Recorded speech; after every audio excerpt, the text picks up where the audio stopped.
welcome Jack Ma. Thank you. Thank you. Thank you. We've all become very cognizant of Jack and his story. And when Alibaba went public with the largest IPO in history, we knew a lot more about him. So I want to talk about his personal story. I want to talk about how many times he tried and failed and what kept him going. I want to talk about where he is today and how he got here, and where he is going and how he expects to get there. And if he gets there, what will it all mean for him and for the people that he wants to inspire? So I begin with this question, though, Jack. Why are you back at Davos? It's a long break for 7 years. I think my last trip here was year 2008.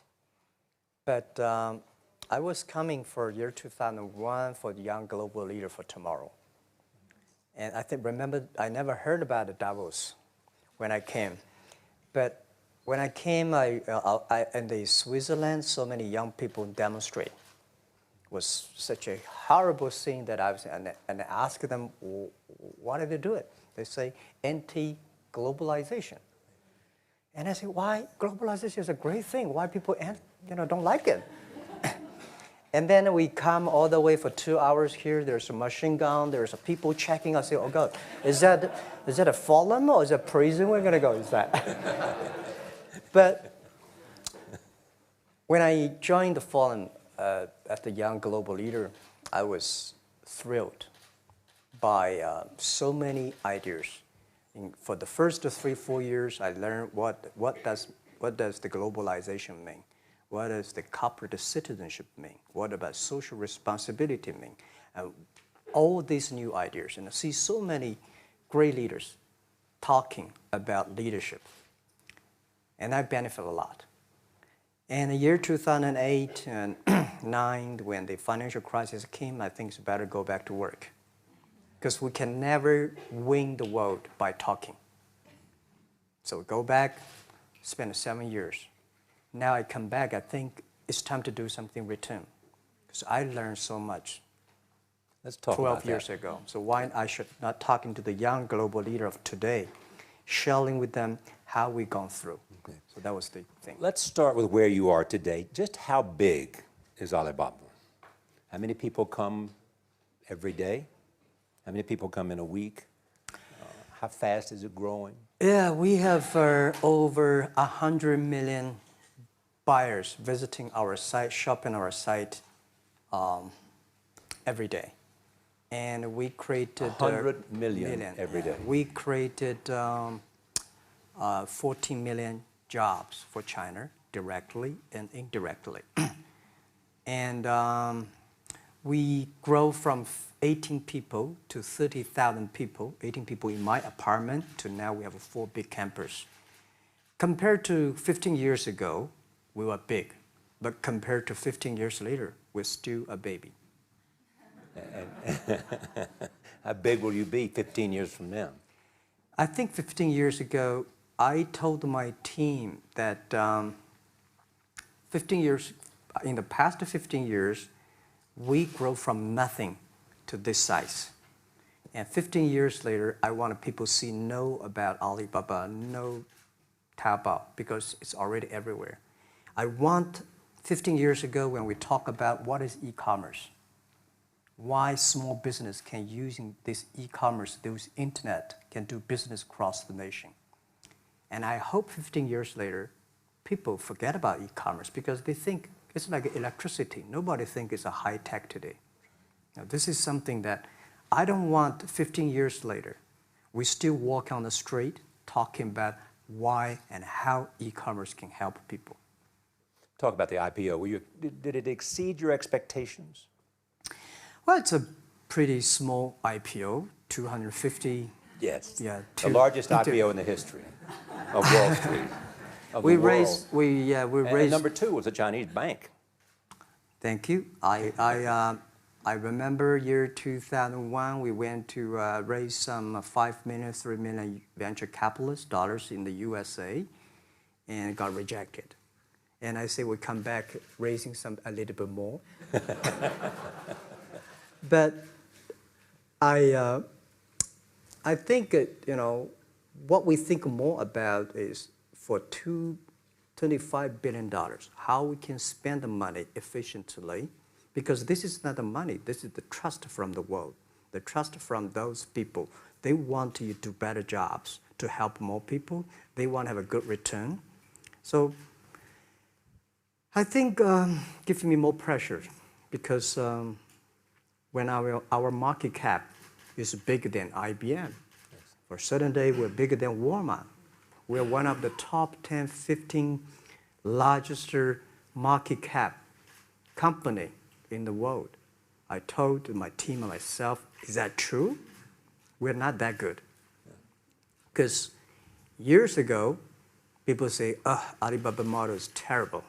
Does not make money, have this and that, all the big bad things, because Amazon is better, eBay is better, Google is better, and there's no such model like Alibaba in the USA. So I told myself and people, we were better than people thought. But today, when we are that big size, I said, no, we are not that good as people thought. We're just a company 15 years old. Average age is 27, 28 years old, young people.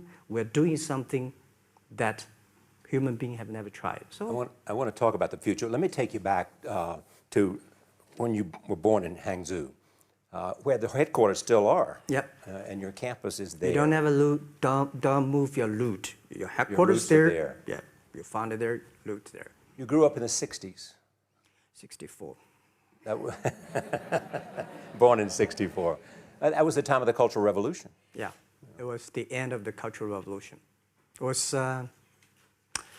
well, my grandfather was a tiny landlord, was considered, after liberation, was considered to be a bad guy. So I know how tough it was when I was a kid. You tried to get into 3 colleges. Mm-hmm. Each time they rejected you. No, I tried. There is an examination that young people, if you want to go to university, you have to take the examinations. So I failed 3 times. Right. But a lot of fail. I failed for funny things that I failed a key primary school test for 2 times. And I failed 3 times for the middle schools. And you will never believe in Hangzhou, my city, there's only 1 middle school that lasts only 1 year. It was changed from primary school to middle school because our graduates of our school, no middle school accept us because we were too bad. Yeah. They would become a middle school. What effect did it have, though, being rejected? Well, I think we have to get used to it. We're not that good. Even today, we still have a lot of people reject us. I think when I graduated from universities, and before I, for 3 years, I tried to fill in the universities. So I applied jobs for 30 times, got rejected. I went for a police. They said, no, you're not good. I went to even the KFC. When KFC came to China, come to my city, 24 people went for the job. Yeah. 23 people were accepted. I was the only one guy. And we went for police. 5 people, 4 of them accepted. I was the only guy that I received it. So to me, being turned down, rejected. Oh, by the way, I told you that I applied for Harvard for 10 times, rejected. I know I'll be rejected. I just don't want to say that. They're sorry now. 10 times you wrote them and said, I'd like to come to Harvard. Yeah. And then I told myself, someday I should go teach there, baby. I think that can be arranged. Richard Nixon came to Hangzhou. Yeah. And after that, tourists flooded the place. Yeah. And that's how you learned English. Yeah. I really like I don't know why, at 12, 13 years old, that time I suddenly fell in love into the language, the English. And there's no place you can learn English at that time. There's no books, English books. So I went to the Hangzhou Hotel, now called Hangzhou Shangri-La Hotel, because that was the hotel can receive the foreign visitors. So every morning for 9 years, I showed them around as a free guide, and they taught me English. And I think that changed me. Today, I'm 100% made in China. I've never got a one-day train outside China. Yeah. And when people talk to me, say, Jack, how can you speak English like that? Why sometimes you talk like an Western guys? I think that was the 9 years. These Western tourists opened my mind because everything they told me are so different from the things I learned from the schools and from my parents. So now I have a habit. Whatever I see, whatever I read, I use my mind. Think about for 2 minutes. Is that how Ma Jun became Jack Ma? Actually, Jack, the name was given by a lady in tennis. She's a tourist. She came here and she said, came to Hangzhou. We become a pen friends. Ma Ring is so difficult to pronounce. So she said, do you have an English name? I said, don't. So can you give me an English name? She said, okay. She said, my father called her Jack. My husband called Jack. What do you think about Jack? I said, good. So I've been using that for that many years. Yeah. First visit to America, 1995? 1995, yeah. I would come here for a project helping the local government to building up a highway. And you tried the internet. I tried the internet in Seattle. And in a building called the U.S. Bank. I don't know whether the U.S. Bank is still there or not, but it's a building. And my friend opened a small office, which is like only 10% bigger than this room. And there are a lot of computers in there. And he said, Jack, this is internet. I asked, what is internet? He said, search whatever you want. At that time, they used Mosaic, very slow, right? Yeah. And I said, I don't use it. I don't want to type because computer is so expensive in China. If I destroy it, yes, I cannot pay. He said, just to search it. So I searched the first word, beer. I don't know why, because it's easy to spell, baby. And I see beers from Germany, beers from USA, beers from Japan, but there's no beer from China. And I say, okay, type the second word is China. No data. Nothing. Nothing. And I said, 1995. 1995. No data about China. So I talked to my friend. Why not make something about China? So we made a small, very ugly-looking page called China. It's something like I did a translation agency. We listed on there. It was so shocking. We launched at 9:40 in the morning. 12:30, I got a phone call from my friend. He said, Jack, you got 5 emails. I said, what is email? And they say, these are the things. So people so excited. Where are you? This is the first time I see a Chinese website on that. How can we can we do something together? So I think this is something interesting. So we should do it. Why did you call it Alibaba? Alibaba? Well, when I started, I think internet is global. We should have a global name. And a name that, interesting, like at that time, the best name is Yahoo. Right? So I've been thinking for many days, suddenly think Alibaba is a good name. So I happened to be in San Francisco that day. I did have a lunch, and the waitress came. I asked her, do you know about Alibaba? She said, yes. I said, what is Alibaba? She said, Open Sesame. Good. So I went on the street, asked about 10, 20 people. They all know about Alibaba, 40 Thieves, and Open Sesame. And I think this is a good name. And start with A. Whatever you talk about, Alibaba is always top. You have said before that in creating Alibaba, you had to create trust. Yeah. Because people in China were used to face-to-face. Yeah. How did you create trust? I think because we started about doing business on internet. I don't know you, you don't know me. So how can you do things online unless you have trust? So for e-commerce, the most important thing was trust. I think when I first went to USA for raising money, talk to the venture capitalists, a lot of people say, oh, Jack, no. China doing business by the guanxi. How can you do business on internet? And I know that without the trust system, the credit system, it's impossible to do business. So in the past 14 years, everything we do is trying to build up the trust system, the record system. Well, Charlie, you know, I'm so proud today when I talk to the young.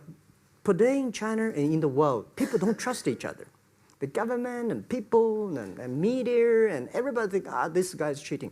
But because of e-commerce, we finish 60 million transactions every day. People don't know each other. I don't know you, I send products to you. You don't know me, you wire the money to me. And I don't know you, I give a person a package, I don't know him. He took something to so cross the ocean, cross the river, and send. This is the trust. We have at least 60 million trust happening every day. But you created it by creating an escrow account in the beginning. Yep. You know, and so you keep the money until they got the product. Yeah. And then you release the money. That's true. I mean, the escrow service is about Alipay. When I had, this idea, I would love Davos, because it was a big decision. Because for first 3 years, Alibaba is just like e-marketplaces for information.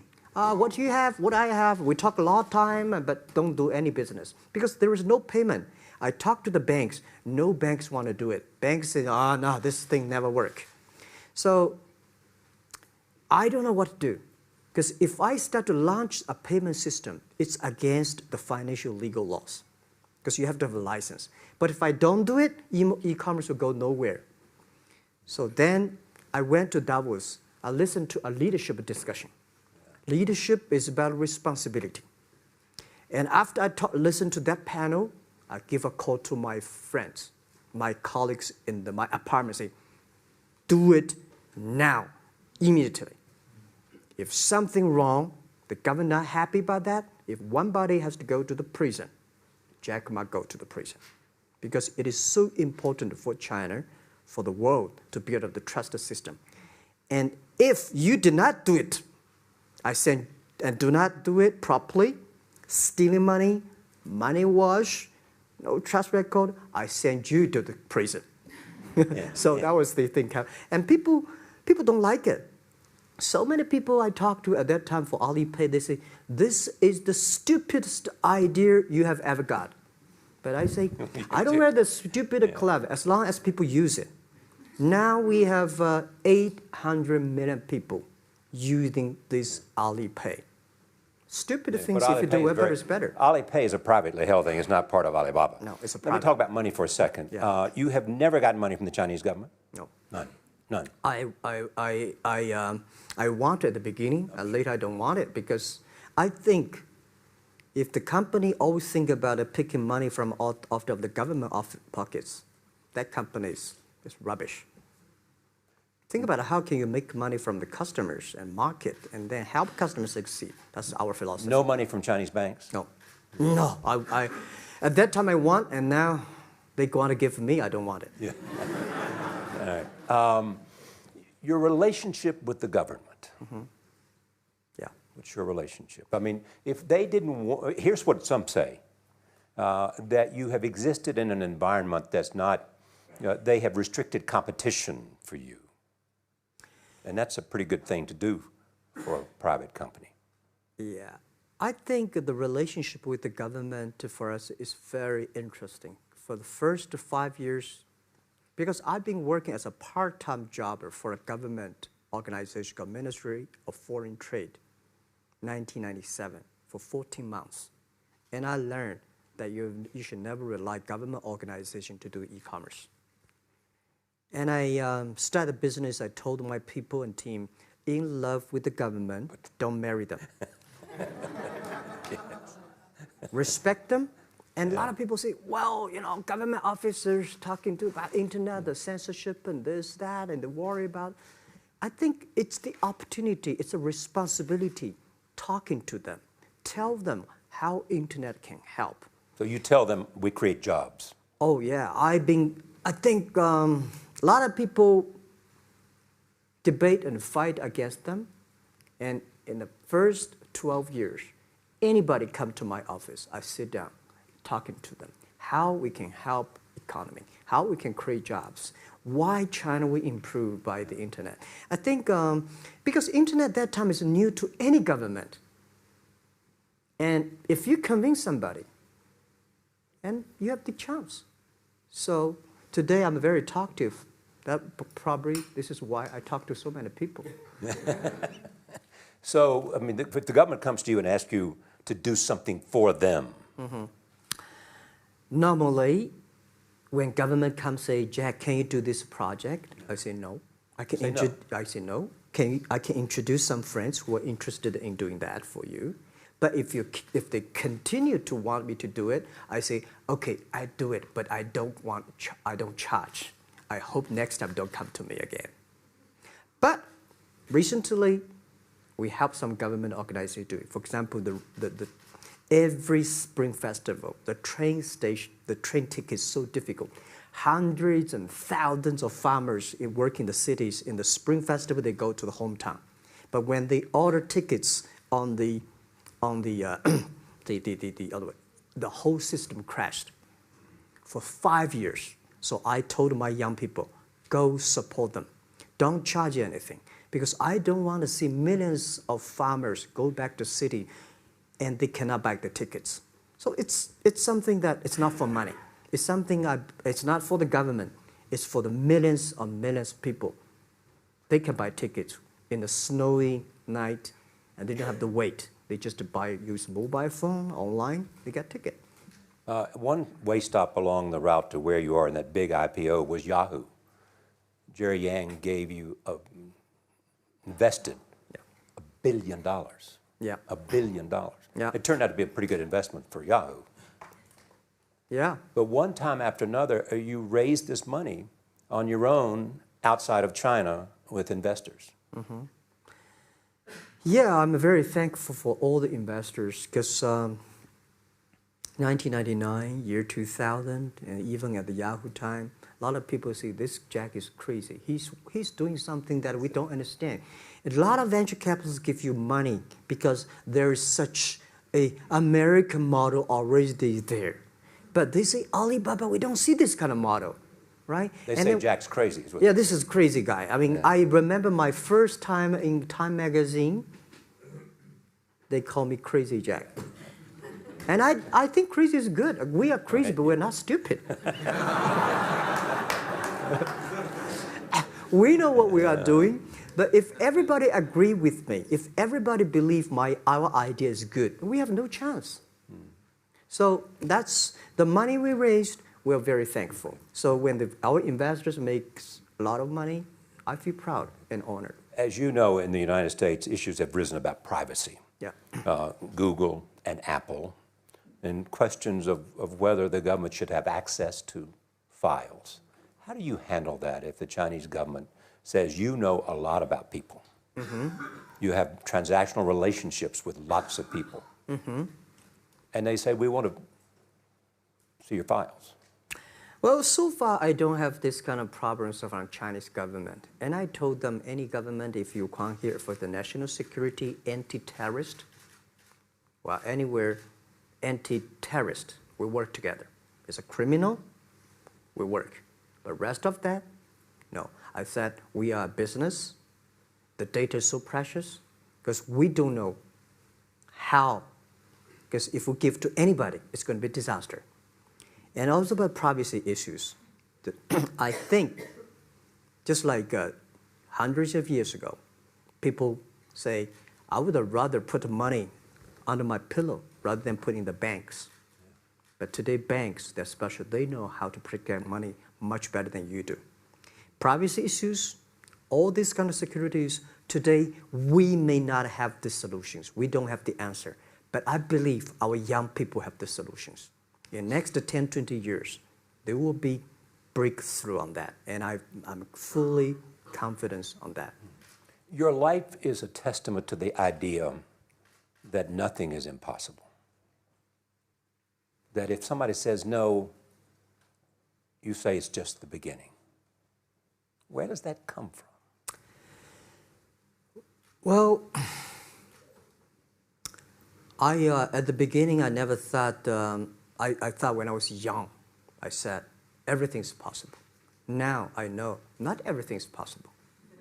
When you have something, you have to think about, you have to consider about the others. You have to consider about the customer, society, your employees, your shareholders, society. There are so many things that I think if you continue to work hard, there's possibility. And I just feel that I'm enthusiastic about what we are doing. At the beginning, for the first 5 years, I just want to survive. And 5 years later, I think... That's 2000, from 90... Yeah. But later, I think, wow, so many people's life changed. I was so excited, you know, for the first 3 years, we made zero revenue. Zero revenue. But we are so excited to continue to work. You know what happened? I remember many times when I go to a restaurant and have dinner, somebody came, when I was trying to pay the bill, the owner of the restaurant came to say, "Sir, your bill is paid by someone." And the small note say, "Hey, Mr. Ma, I'm your customer of Alibaba Group, Alibaba platform. I made a lot of money, and I know you don't make any money. I pay the bill for you." Yeah. And I remember one day that I was sitting somewhere in the coffee, somebody sending me a cigar. I don't smoke cigar, but there's a note, "Thank you very much, I'm your customer." And I remember in the Taobao days, I was at the Shangri-La Hotel in Beijing. When I get on the taxi, the man who opened the door for me, the boy at the gate, he said, "Jack, thank you very much. I'm the service here. My girlfriend makes more money than I do on your site." And this is something that you know that it's not amazing. If you don't do it, nothing's possible. If you try to do it, at least you have the hope. The revenue comes from advertising and a smaller amount from transactional fees. Yeah. Most of it from advertising. Tiny. Tiny from advertising? Tiny from advertising, tiny from transactions, because we need big mass. Now we have more than 10 million small business power sellers selling our site to everywhere. So the transactions we have is second after Walmart. So tiny. Second after Walmart. Yeah, tiny of the of the money already make us big. So, you know, second after Walmart. I remember one of the senior management of Walmart guys came to Hangzhou 5 years ago. He said, "Jack, you know, you do a great job," and blah, blah, blah. So I said, "Maybe in 10 years we'll be bigger than Walmart." He said, "Young man, you have a good hope."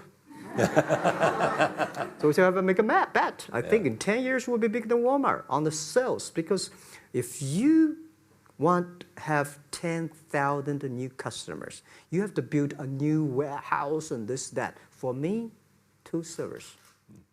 What's your market cap versus Walmart today? I don't know, but I don't maybe either. It's close. I think so. Maybe we should check later. All right. Yeah. So where are you going? What does Jack want? I think because of the name for Alibaba, we are internet company, happen to be in China. We have the same spirit and entrepreneur spirit like every great entrepreneurs in the world. And I remember the day when I started Alibaba, we want to have a mission helping small business doing easier. So next step is today, so many millions of small business using our platform to sell things, and over 300 million consumers buy things from our site. Cheapest, efficient. So what I'm thinking about, how we can make Alibaba a platform for global small business. My vision is that if we can help a Norway small business can sell things to Argentina, and Argentina consumers can buy things online from Switzerland. And we can build up, which I called, I don't know, maybe not right word, called EWTO. The WTO is great, past century. But WTO helps so many big companies to sell things across the nation. Today, internet can help small business sell things across the oceans, across the nations. And I hope that we can serve 2 billion consumers. 2 billion consumers. 2 billion consumers. We can help 10 million small business outside China. Help them. Outside China. Outside China. Because we help the American farmers in Washington State almost 300 tons of cherries to China last year. Cherries. Before we sell, the ambassador of USA came to me and said, Jack, can you help us selling cherries? In China. I said, what cherries and the fruits? He said, why not? I said, why not? Let's try. So that when we start to sell cherries, the cherries still on the trees. So we start a pre-order, 80,000 families order cherries online. So we pick up the cherries and ship into China. Within 48 hours, we sell the cherries. The consumers are so happy. But we got a lot of letters complaint after 3 days. They say, why only 100 tons? Why we should not get more? So we sell, 2 months ago, we helped the Costco. We sold 300 tons of nuts to China. So I'm thinking about if we can sell, we're also selling Alaska seafood to China. So if we can sell seafood, if we can sell the cherries, why we cannot help American and European small business selling things to China consumers? China needs that. So this is what I want to do is that 2 billion consumers, China, Asia, developing nations, how we can let them buy things globally. Alibaba rode with the millions of people that went from poverty to the middle class in China. I mean, you were right there growing as they grew and increased. When you look at the international markets, you're doing well in Russia? Yeah. How well? We do pretty good on Russia, and we do also pretty good in Brazil. In Brazil? Russia, I think now I don't know, we are if not the number 1, we're the number 2 or number 3 largest. E-commerce. E-commerce. I remember last year we had a campaign. The campaign is that a lot of Russian girls and boys want to buy things from China. You know how many days a Russian girl placed an order and received the products from China? 2 years ago, 4 months. Even that, people are so happy about all the things. And last year, the campaign, within 1 week, we crashed the whole logistics system of Russia. All right. You were also seen in Hollywood. Yeah. What are you doing in Hollywood? Well, I like the Hollywood innovation and the digital background. I learned so much about the Hollywood movies, especially the Forrest Gump. You love Forrest Gump. I love Forrest Gump. Well, why do you like him? Simple. Never give up. Never give up. People thinking he's dumb, but he knows what he's doing.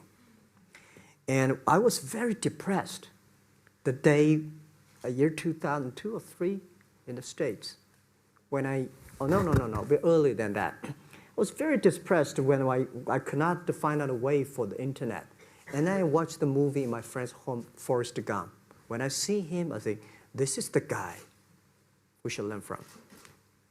Believe what you're doing, love it, whether people like it, don't like it, be simple. And like the word, life is like a box of chocolate. You never know what you can get, right? I never know I would be here talking to you and talking to Charlie Rose. I never know. But today I made it.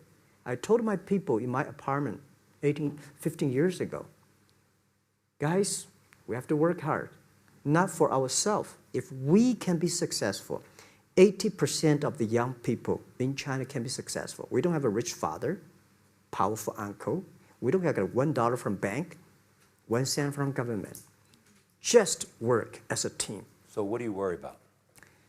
I worry about it today. Young people, a lot of young people lose hope, lose vision, and start to complain. Because we also have the same period. Because when it's not a good feeling being rejected by so many people. We also depressed, but at least later we find that the world has a lot of opportunity. How you see the world, how you catch the opportunity. So, in the Hollywood gives me a lot of inspiration. You know? But you were out there for business. You were out there because you want to make movies and sell them. I want to make the movie for business-wise. We are e-commerce company. We have a lot of products that need logistic. But movie, TV, these are things you don't need logistic system.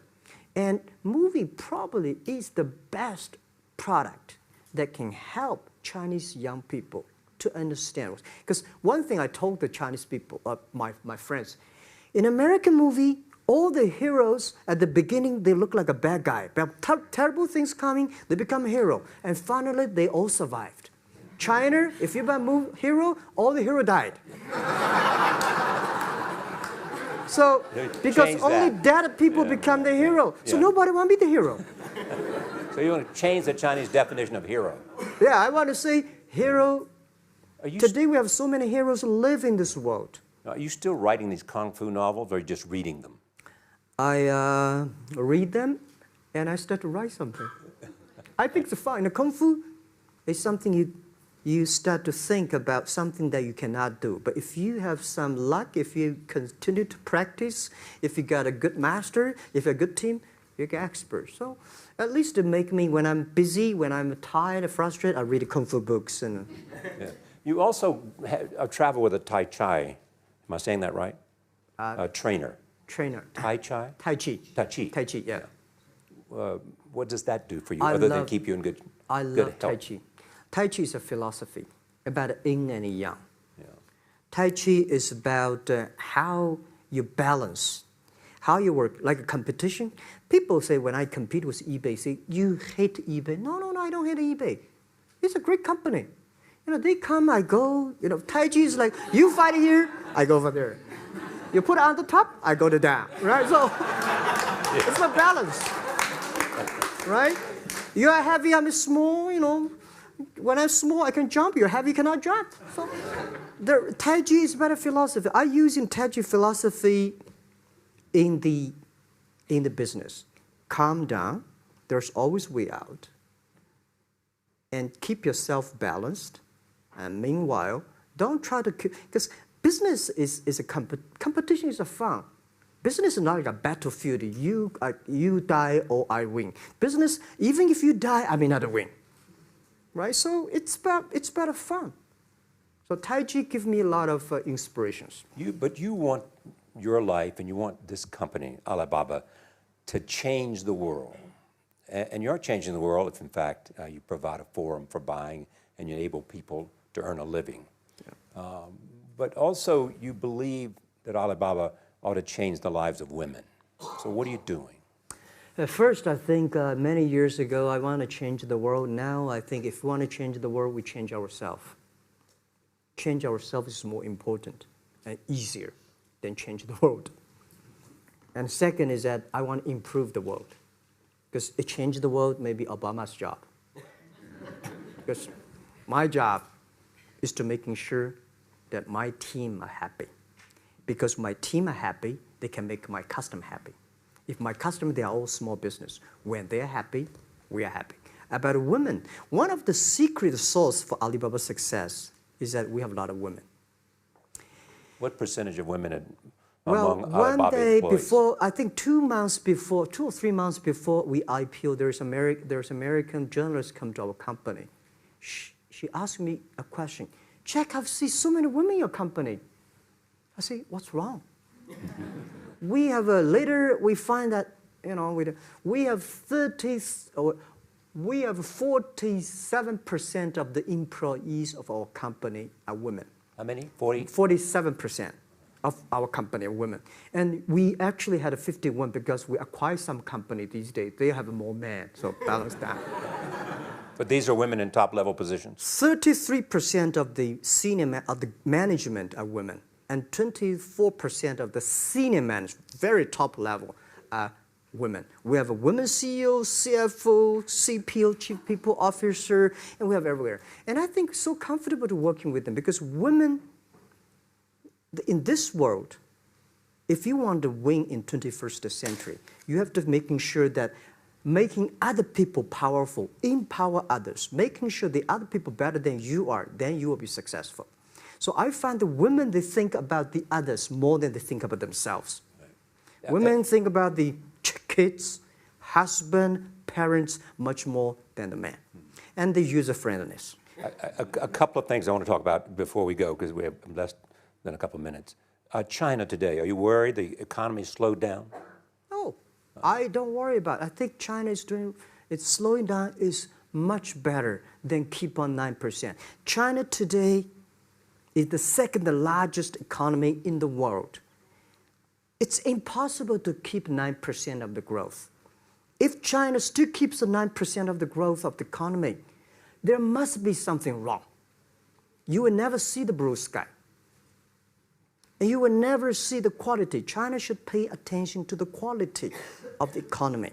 China should not. So if we have a lot of influence, like Hollywood movies, things, and we have sports and these things in the GDP, will be much better. So I think, just like a human growth, this body can never grow. Certain time, the slow of growth of a body is slow, but you should grow your mind, grow your culture, grow your value, grow your wisdom. I think China is moving to that direction. And you saw Modi in India? Pardon? Did you see Modi in India?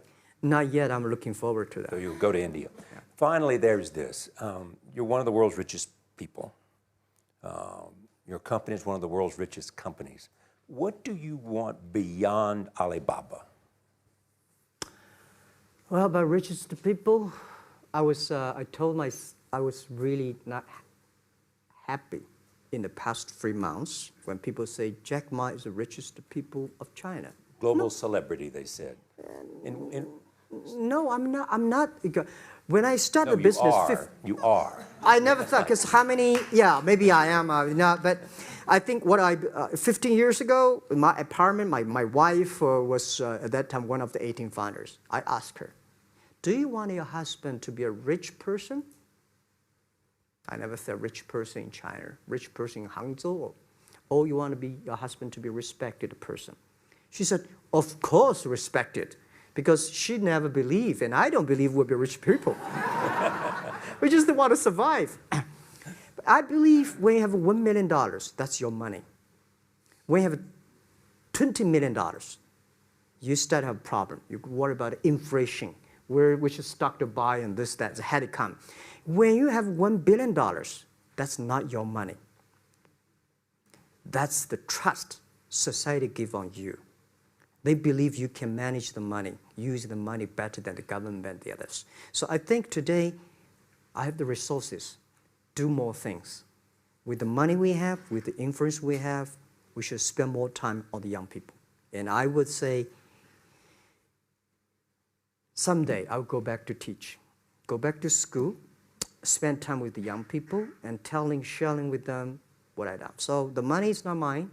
I just happily and having these resources, then I want to do a better job. Just tell them your story. Yeah, tell them the story and tell them that if Jack, I don't think in this world there are a lot of people be rejected more than 30 times. If we, the only thing we never give up, the only thing we're like a Forrest Gump, we keep on fight. We keep on changing ourselves.